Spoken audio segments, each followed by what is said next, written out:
기억하여 예배 자리로 나온 모든 성도님들을 진심으로 환영하고 축복합니다.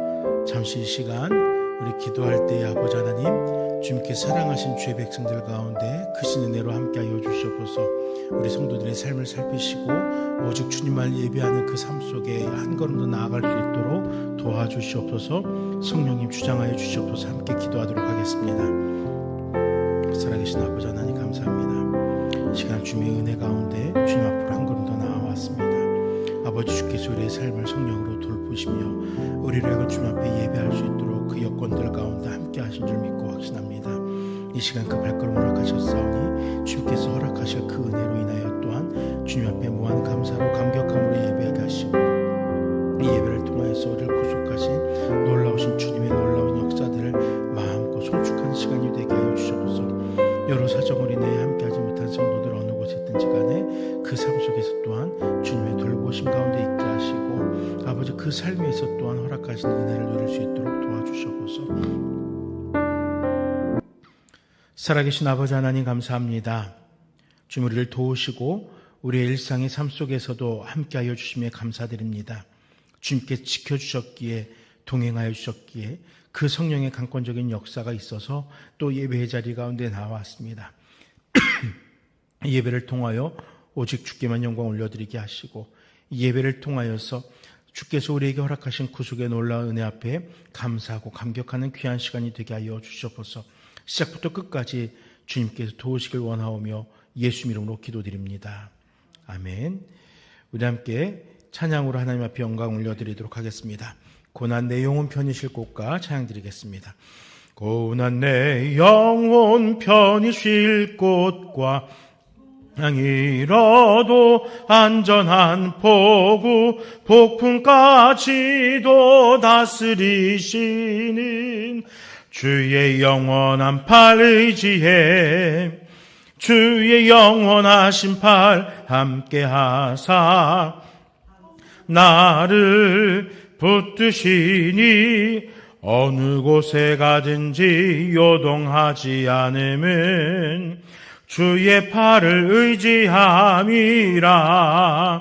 세상 친구들 나를 버려도 예수를 함께 동행함으로 주의 은혜가 충만하리니 주의 영원한 팔 의지해 주의 영원하신 팔 함께하사 항상 나를 붙드시니 어느 곳에 가든지 요동하지 않음은 주의 팔을 의지함이라. 나의 믿음이 연약해져도 예비한 힘을 주시며 위태할 때도 안보하시는 주의 영원한 팔 의지해 주의 영원하신 팔 함께하사 나를 붙드시니 어느 곳에 가든지 요동하지 않음은 주의 팔을 의지함이라. 능치 못한 것 주께 없으니 나의 일생을 주께 맡기면 나의 모든 짐 대신 지시는 주의 영원한 팔 의지해 주의 영원하신 팔 함께하사 항상 나를 붙드시니 어느 곳에 가든지 요동하지 않음은 주의 팔을 의지함이라.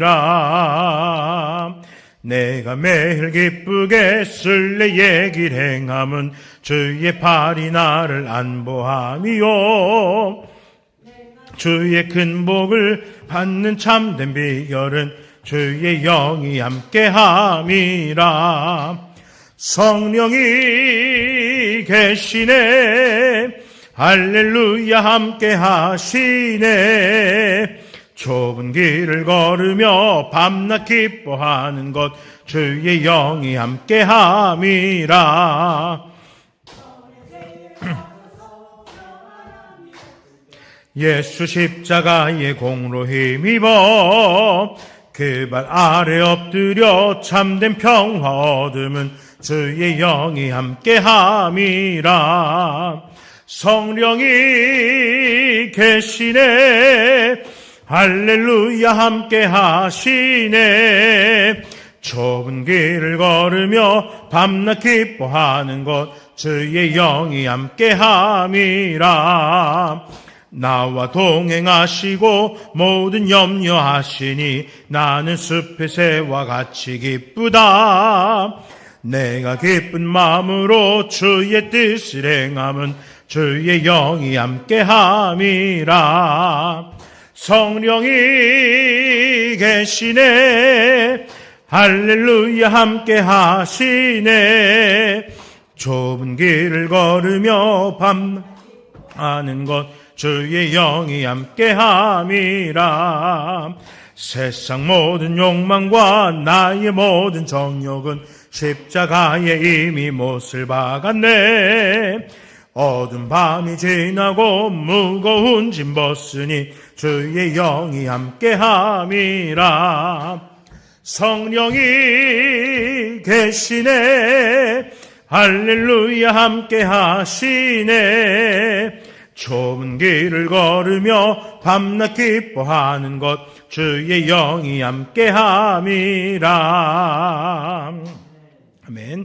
내가 늘 의지하는 예수 나의 상처 입은 심령을 불쌍하게 여기사 위로하여 주시니 미쁘신 나의 좋은 친구. 내가 의지하는 예수 나의 사모하는 친구. 나의 기도 들으사 응답하여 주시니 미쁘신 나의 좋은 친구. 주의 손 의지하고 살 때 나를 해할 자가 없도다. 주님 나의 마음을 크게 위로하시니 미쁘신 나의 좋은 친구. 내가 의지하는 예수 사모하는 친구. 나의 기도 들으사 응답하여 주시니 미쁘신 나의 좋은 친구. 내가 요단강 건너가며 마음이 두려워서 떨 때도 주가 인도하시니 어찌 두려워하랴. 미쁘신 나의 좋은 친구. 내가 의지하는 예수 나의 사모하는 친구. 나의 기도 들으사 응답하여 주시니 미쁘신 나의 좋은 친구.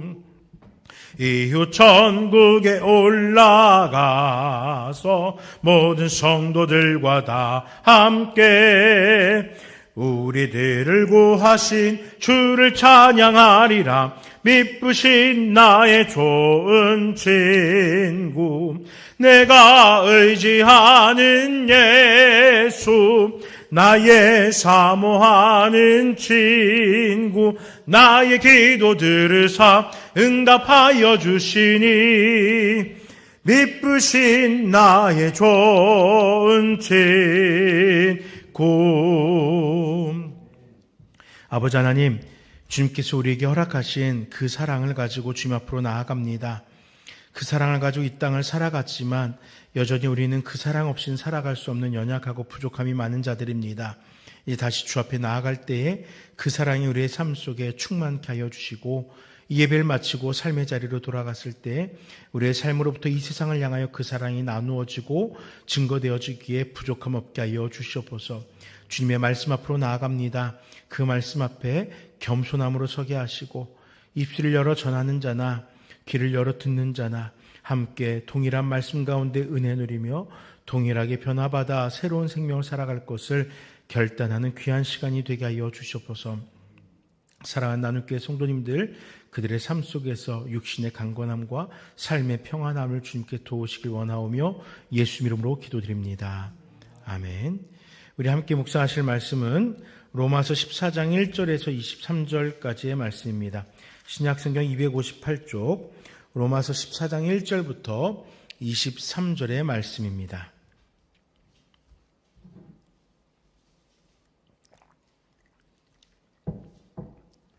1절부터 한 절씩 교독하도록 하겠습니다.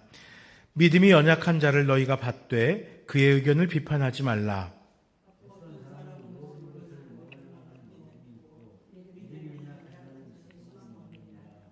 먹는 자는 먹지 않는 자를 업신여기지 말고 먹지 않는 자는 먹는 자를 비판하지 말라. 이는 하나님이 그를 받으셨음이라.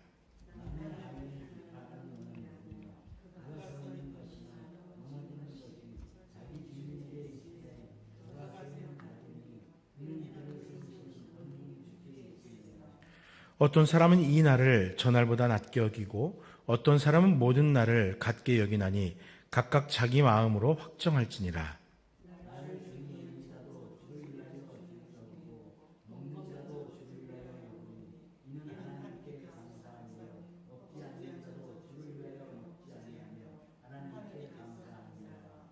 우리 중에 누구든지 자기를 위하여 사는 자가 없고 자기를 위하여 죽는 자도 없도다.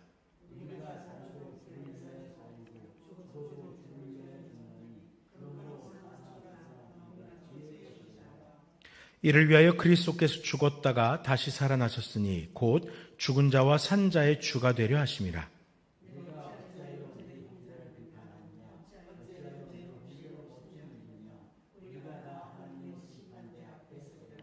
기록되었으되 주께서 이르시되 내가 살았노니 모든 무릎이 내게 꿇을 것이요 모든 혀가 하나님께 자백하리라 하였느니라. 그런즉 우리가 다시는 서로 비판하지 말고 도리어 부딪힐 것이나 거칠 것을 형제 앞에 두지 아니하도록 주의하라.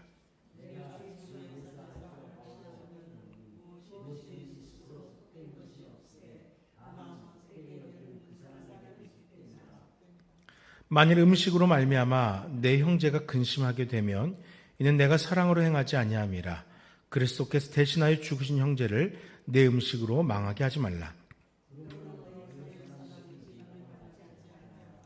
하나님의 나라는 먹는 것과 마시는 것이 아니요 오직 성령 안에 있는 의와 평강과 희락이라.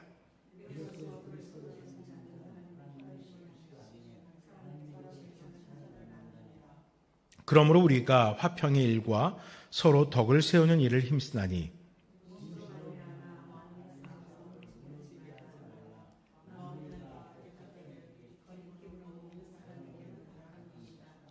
고기도 먹지 아니하고 포도주도 마시지 아니하고 무엇이든지 내 형제로 거리끼게 하는 일을 아니함이 아름다우니라.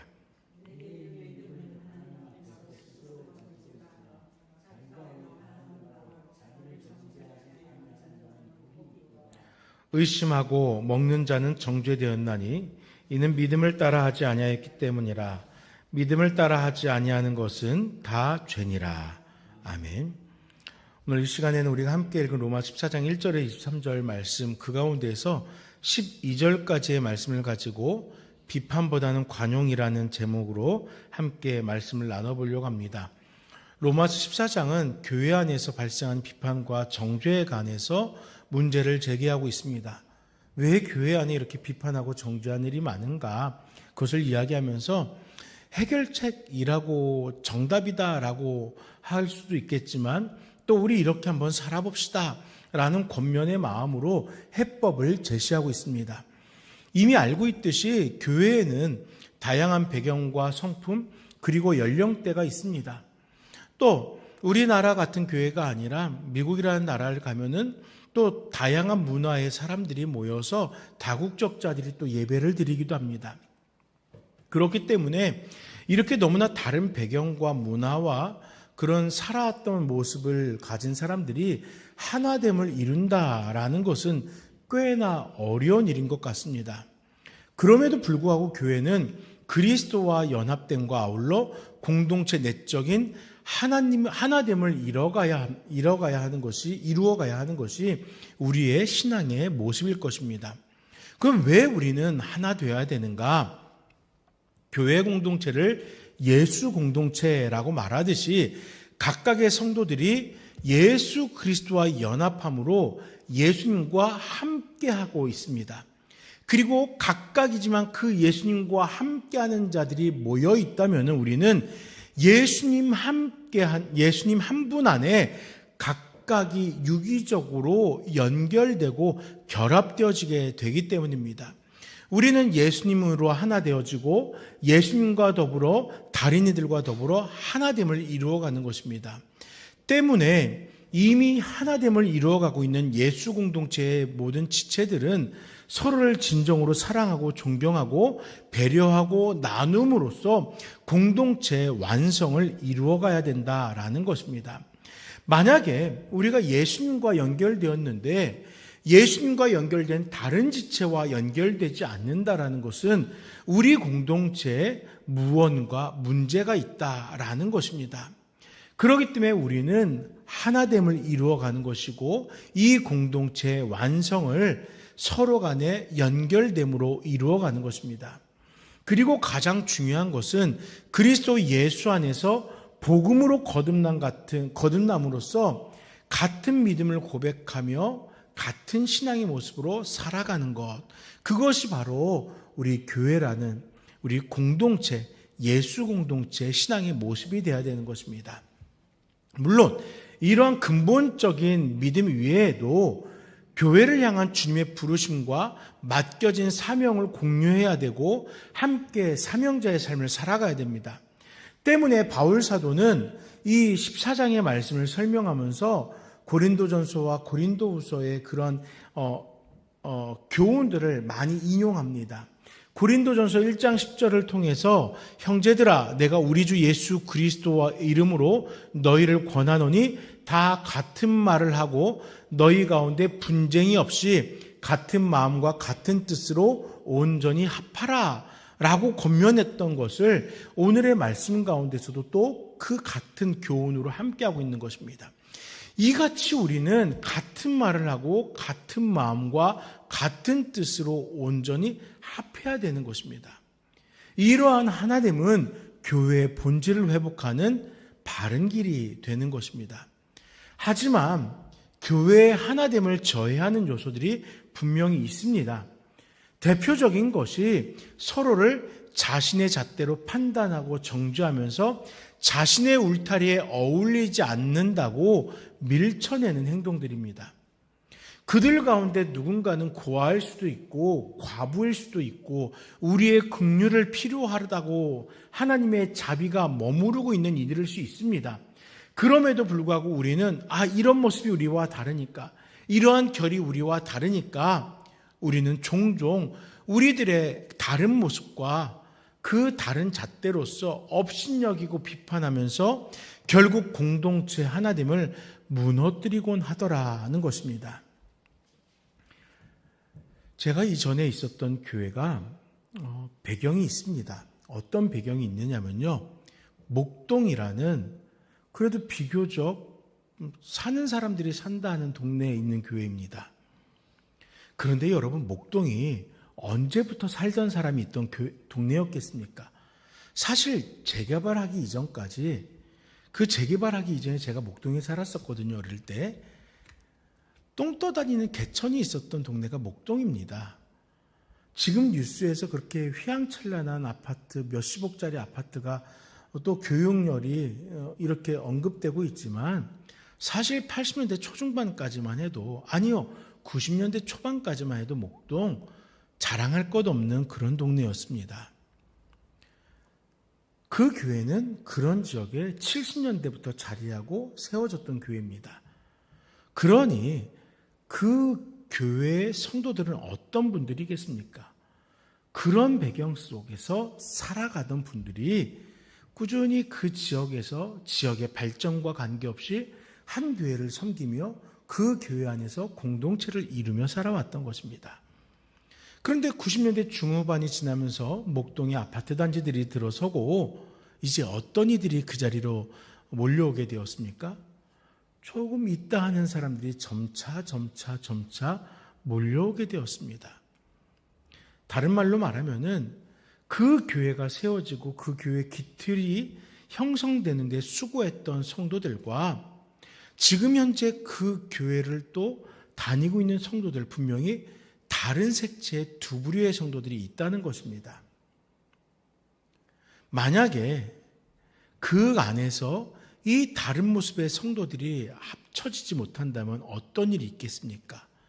교회는 분쟁되고 하나 되지 못하고 쪼개어질 수밖에 없는 것입니다. 너무나 다른 모습으로 살아왔던 이들이 하나를 이루기가 쉽지 않기에 그것이 분쟁과 서로를 향한 잣대질의 기준이 될 수도 있다는 것입니다. 이와 비슷한 예화가 또 있습니다. 많은 교회들이 세대 교체가 있고 난 후에 성도님들과 새로 부임한 담임 목사님 사이에 알게 모르게 갈등이 생기는 경우들이 있습니다. 어떤 예냐면요, 그 교회가 그만큼 성장하고 부흥하는데 수고하였던 기성세대의 성도님들이 있습니다. 그리고 그분들에 의해서 담임 목사가 청빙되어 옵니다. 그런데 청빙되어 온 담임 목사는 또 앞날을 준비하면서 불갑을 젊은 세대에 초점을 맞춰서 목회를 합니다. 그러다 보면은 우리는 무엇인가? 우리는 찬밥인가? 그 교회가 그만큼 성장하도록 수고했던 성도님들이 알게 모르게 소외감을 느끼게 되는 것입니다. 이 가운데서 그 교회가 분쟁이 생기는 일들이 종종 있더라는 것입니다.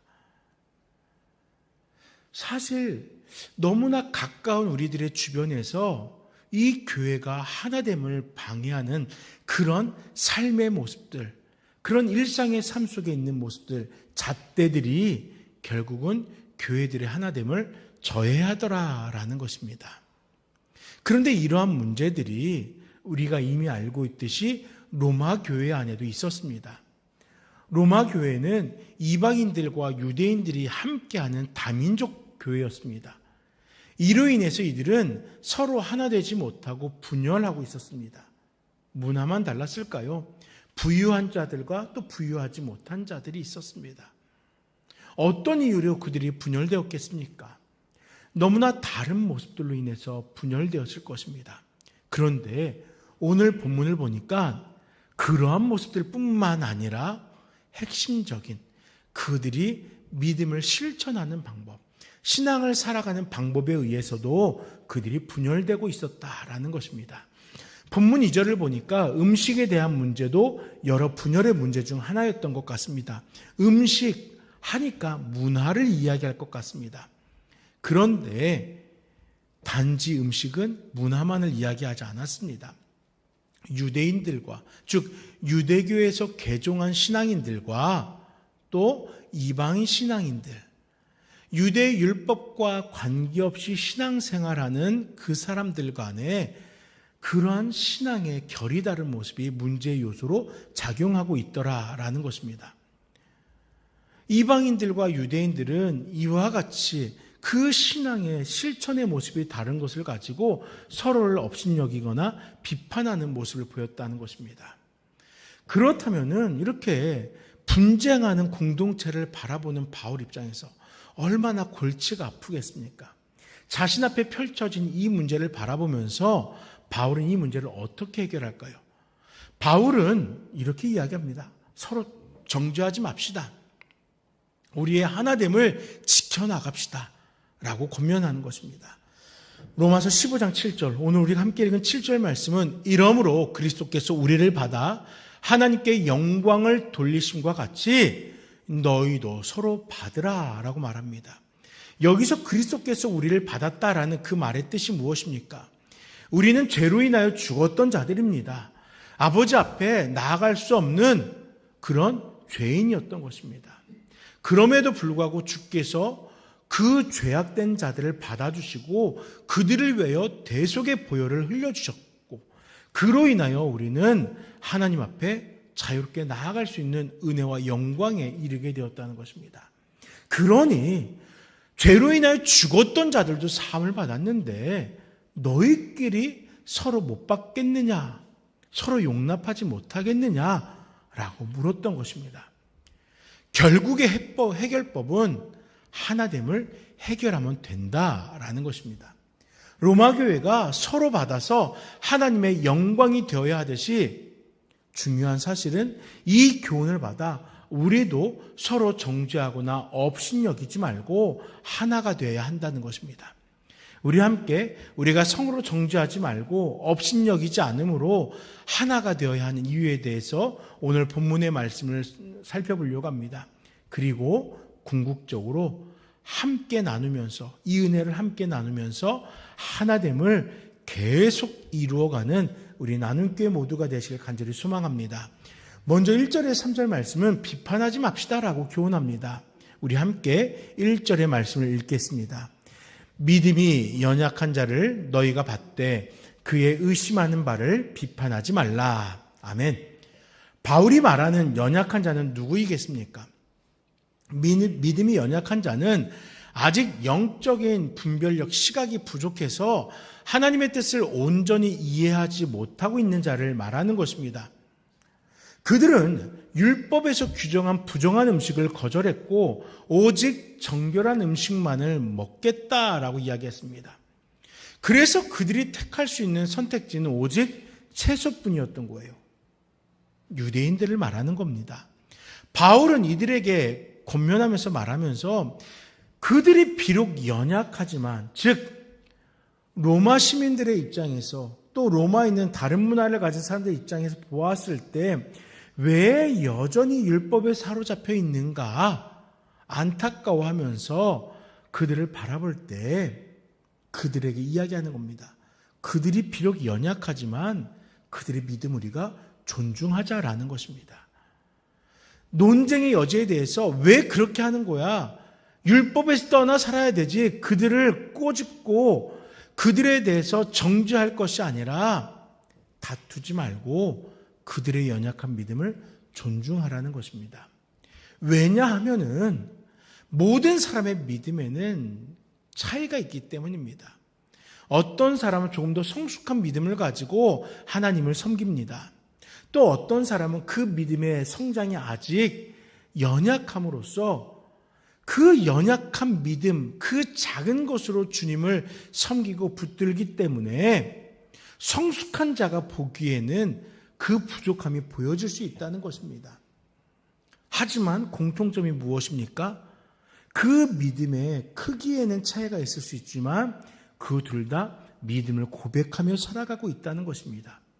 이러한 믿음의 개인차를 존중하는 바울은 2절 말씀에서 어떤 사람은 모든 것을 먹을 만한 믿음이 있고 연약한 자는 채소를 먹느니라 라고 말함으로써 그들이 가진 그 신앙의 정도의 다른 삶을 살았기에 겪을 수밖에 없는 차이들에 대해서 이해와 더불어 율법에서 쉽사리 떠나지 못하는 이들에 대해서도 존중하면서 그들이 성장해서 율법으로부터 떠날 것을 우리가 함께 중보해보자 라고 권면하고 있었던 것입니다. 우리의 자녀들을 향해서 또는 교회 초신자를 향해서 이러한 마음이 있다면 어떻겠습니까? 우리 젊은 세대가 우리 어른들에겐 여전히 부족함이 많습니다. 그거는 저도 마찬가지입니다. 우리 기성세대 성도님들이 젊은 목사를 볼 때 우리 목사는 아직 어려서 부족한 게 많아. 그렇게 보이는 거 이해합니다. 저도 알고 또 그러한 부족함을 조금씩 개선해 가려고 노력합니다. 그런데 제가 이렇게 개선하면서 또 제가 조금씩 성장해 갈 수 있는 이유가 무엇이겠습니까? 때마다 목사님 왜 그것밖에 못하는 겁니까? 저를 꾸짖고 나무라고 정죄하는 것이 아니라 때로는 기도로, 때로는 사랑이 담긴 조언으로 목사님 우리 이렇게 해보면 어떻겠습니까? 함께 걸어가 주시는 성도님들이 있기 때문에 저도 성장해 가는 것이고 또 이러한 모습이 저에게뿐만 아니라 우리 나눔교회에 속한 젊은 세대들에게 영향이 끼쳐질 때 우리의 젊은 세대도 역시 성장할 수 있다라는 것입니다. 비판하지 않고 그들과 함께하는 삶이 있기에 우리 나눔교회는 믿음의 성장을 이루어갈 수 있다라는 것입니다. 서로에 대한 다른 믿음은 서로에 대한 다른 결과를 가져왔습니다. 믿음이 좀 더 성숙한 자는 믿음이 연약한 자를 업신여기고 있었고, 믿음이 연약한 자는 믿음이 성숙한 자를 왜 그거밖에 하지 못할까? 그 믿음 가지고 왜 그것을 못하는 걸까? 판단하고 있었던 거예요. 이에 대해서 사도 바울은 3절, 먹는 자는 먹지 않는 자를 업신여기지 말고 먹지 못하는 자는 먹는 자를 판단하지 말라라고 말하는 겁니다. 상대적인 것에 대해서 서로 비판하지 말라는 것입니다. 여러분, 왜 우리는 서로 이렇게 업신여기고 비판하지 말아야 되는 것일까요? 우리가 서로 비판하지 말아야 하는 이유는 하나님이 그들을 받으셨기 때문입니다. 내 눈에 보이기는 하찮은 한 사람을 볼 수 있습니다. 그런데 중요한 것은 하나님에게는 소중한 존재라는 것입니다. 하나님은 믿음이 성숙한 자도 받으셨고 믿음이 연약한 자도 받으셨습니다. 그러므로 우리는 하나님이 그 믿음을 존중하시는 한 사람 한 사람에 대해서 비판하지 말아야 되는 거예요. 그 믿음에는 악의적인 것이나 육신적인 것이 있는 것이 아닙니다. 단지 아직 믿음이 성숙하지 못하여서 하나님의 온전하신 뜻을 분별하지 못하기 때문에 이렇게 연약함을 드러내는 것이고, 성숙하였지만 또 완전하지 못하였기 때문에 그 부족함을 드러내고 허점을 노출하는 것도 있는 것입니다. 그러므로 성숙한 자는 믿음이 연약한 자가 성숙하기를 기다려야 되는 것이고, 또한 연약한 자들은 성숙한 자들을 따라 성장하며, 또 그들이 때로 실수하고 연약함을 드러낸다면은 우리 앞선 자를 위해 기도하면서 나는 저렇게 하지 말아야지 반면교사로 삼으면서 비판이 아닌 함께 성장하면 된다라는 것입니다. 우리 안에서도 공동체의 하나됨을 위해서 서로를 존중하는 신앙이 있길 간절히 소망합니다. 연약한 자들을 위하여서는 기다림과 중보로 함께하고, 앞선 자들을 바라보면서는 믿음의 스승으로 삼고 따라 성장하는 우리 나눔교회 모든 성도님들 되시기를 축복하며 기도합니다. 두 번째로 이제 4절에서 9절의 말씀을 가지고 그들도 세움을 받을 것을 우리 함께 살펴보려고 합니다. 우리가 서로 판단하지 말아야 하는 이유는 우리는 모두가 주님의 속한 자들, 주의 종된 자들이기 때문입니다. 우리 함께 4절의 말씀을 함께 읽어보겠습니다. 남의 하인을 판단하는 너는 누구뇨?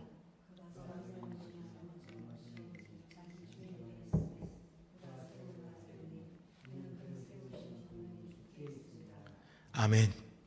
우리의 주인은 하나님이시기에 우리가 서거나 넘어지는 것이 우리의 주인 대신 주님의 손에 있다는 것입니다. 때문에 사도 바울은 로마의 교회에게 이렇게 질문했던 거예요.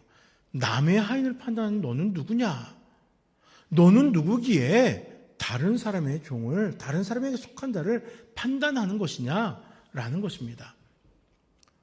우리는 모두가 한 교회에서 함께 섬기지만 우리를 부르시고 구원하신 분은 예수 그리스도 한 분이셔요.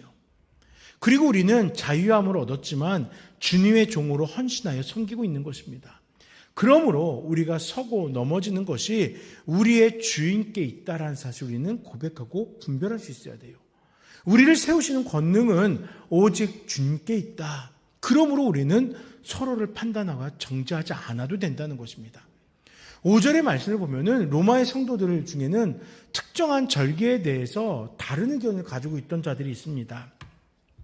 어떤 사람은 이 날을 전날보다 낮게 여기고 어떤 사람은 모든 날을 같게 여기나니 각각 자기 마음으로 확정할지니라 라고 말합니다. 로마의 성도들 중에 유대인들은 유대인의 절기를 지켜야 한다고 주장했어요. 그러나 이방인들은 예수 그리스도 안에서 모든 날이 다 같다고 주장했습니다. 이에 대해서 사도 바울은 각각 자기의 마음에 확정한 대로 살라합니다. 왜냐하면 그들이 날마다 음식에 대하여 중히 여기는 것은 주님을 위하여 하는 것이기 때문이에요. 그러므로 죄를 짓는 것이 아니라면은 서로 판단하거나 정죄하지 말고 각자의 믿음을 존중하라라고 가르치고 있는 것입니다. 여러분, 제가 우리 교회에서 기독교 절기에 대해서 이야기하면서 몇 번 그런 이야기를 했잖아요.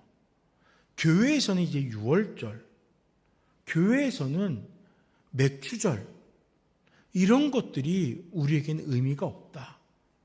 기독교의 3대 절기는 예수님과 관련된 그 절기다. 우리는 그것을 지키는 것이 중요하다라고 이야기를 합니다. 성탄절, 부활절, 성령 강림절, 이것이 우리에게 중요하다. 이것이 기독교의 3대 절기다라고 이야기했어요. 그러나 아직도 많은 목회자들이 기독교의 3대 절기에 대해서 잘못 알고 있거든요. 오히려 추수감사절을 기독교의 3대 절기로 알고 있어요. 그렇다고 해서 제가 강단에서 그들을 정죄하지 않았습니다. 잘못 알고 있는 거 그들이 바로 알아갈 때가 있거든요. 추수감사절은요, 미국의 추석이에요. 우리나라가 기독교 복음을 받아들일 때 미국 선교사들에 의해서 복음을 받아들이면서 미국의 전통이 함께 들어왔기 때문에 그 선교사들이 감사하고 지켜 행했던 추수감사절을 마치 중요한 절기인 것처럼 우리가 생각하면 지키는데 이건 미국의 추석인 거거든요. 그래서 사실 이 부분에 대해서 다시 바로잡아야 된다. 우리가 이거 우리가 수정해야 된다. 많은 목사님들, 많은 교회들이 이야기하는 거예요.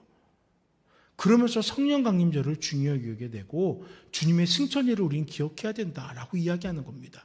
주님의 구속사와 관련된 사건을 우리는 기억해야 된다라고 얘기하는 거예요.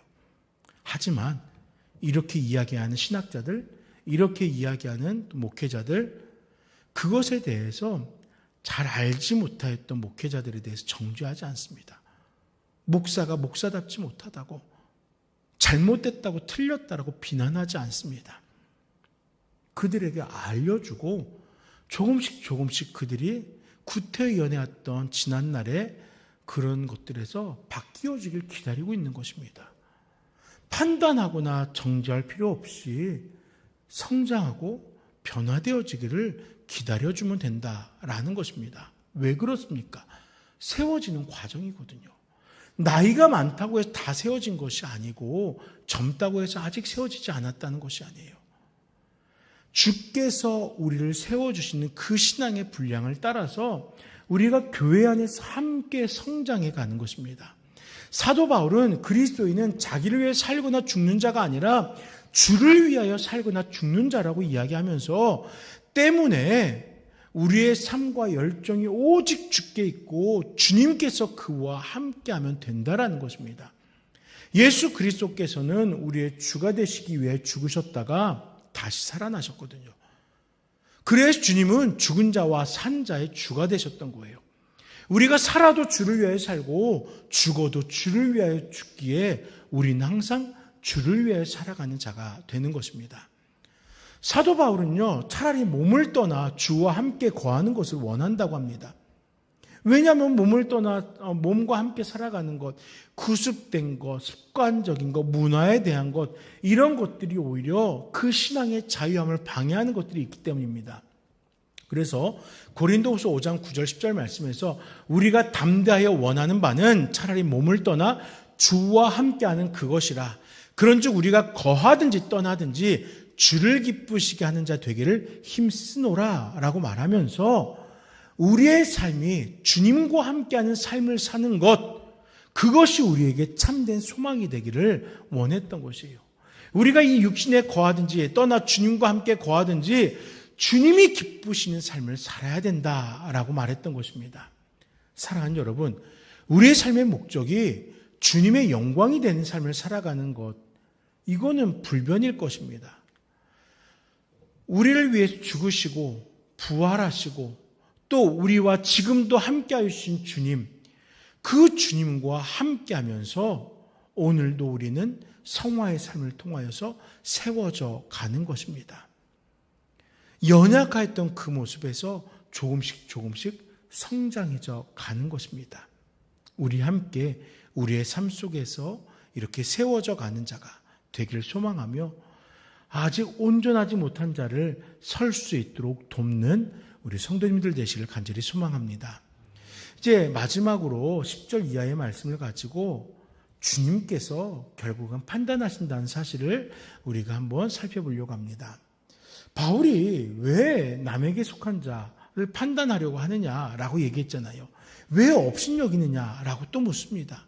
즉 우리는 형제를 업신여기거나 판단하는 권한이 없다는 것입니다. 우리를 판단하실 분은 오직 예수 그리스도 한 분이시라는 거예요. 왜냐하면 우리는 다 하나님의 심판대에 서게 될 것이기 때문이에요. 하나님은 모든 사람을 심판하십니다. 계시록 20장 11절에서 12절 말씀을 보면은 믿지 않는 자는 심판을 통해서 영원한 형벌인 지옥불에 떨어지게 된다라고 이야기합니다. 그러나 믿는 자들은 지옥벌에 떨어진 심판이 아니라 상급의 심판을 받는다는 거예요. 심판, 즉 하나님을 대면하는 것은 같지만요, 믿음 없이 살아가는 자들은 그 하나님을 대면하는 자리가 영벌에 처하는 자리가, 영벌을 선포받는 자리가 되는 것이고, 주님과 함께하였던 자들은 주님과 함께하며 이루어왔던 성화의 삶을 통해서 우리가 이룬 그 성화의 삶에 대한 상급이 선포되는 자리가 된다라는 것입니다. 누가 판단하신다고요? 우리가 판단하는 것 아니라는 것입니다. 우리가 믿는 자들이 받을 심판을 그리스도의 심판대라고 이야기하면 되는 거예요. 사도 바울은 우리가 다 하나님의 심판대에 서게 될 것이라고 말합니다. 시편 말씀에서 인용하면서 11절에 이렇게 말합니다.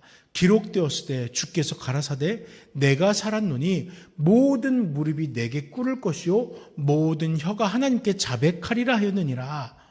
이렇게 말씀하잖아요.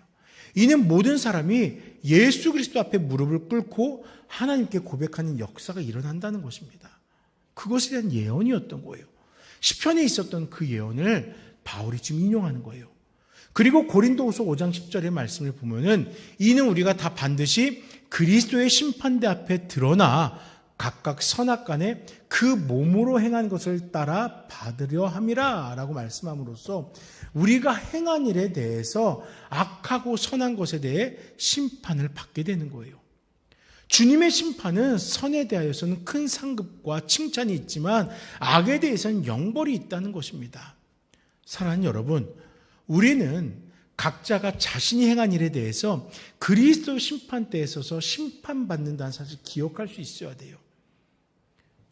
물론 그 심판이 믿음으로 인하여 상급에 관한 심판이 되겠지만 중요한 것은 그 자리에 이르기까지 우리 역시도 판단하는 죄를 범하지 않고 우리 역시도 세워져 가면서 그 심판대에서 상급을 누리길 소망하는 자가 되어야 한다는 것입니다.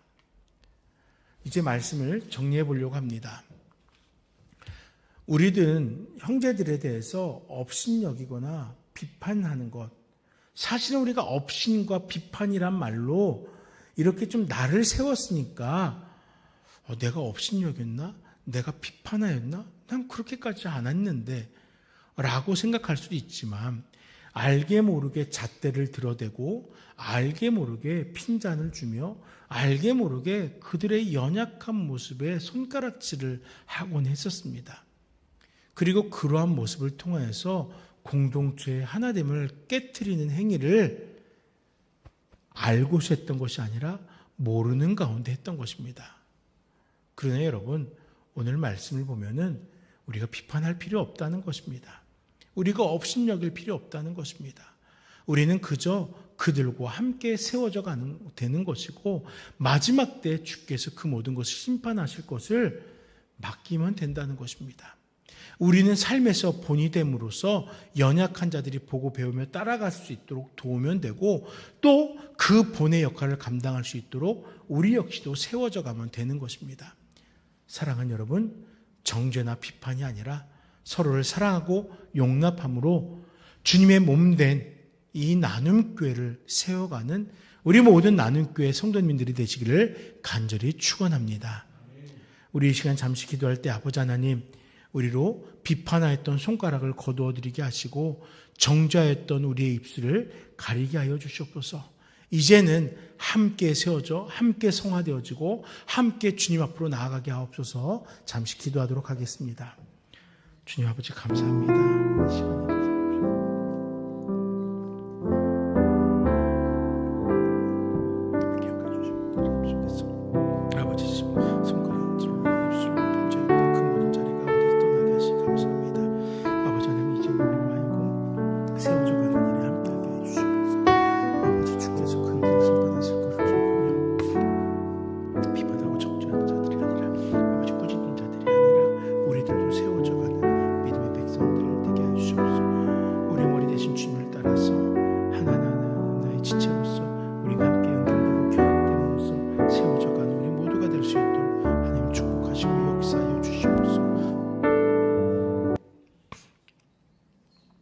주님 감사합니다.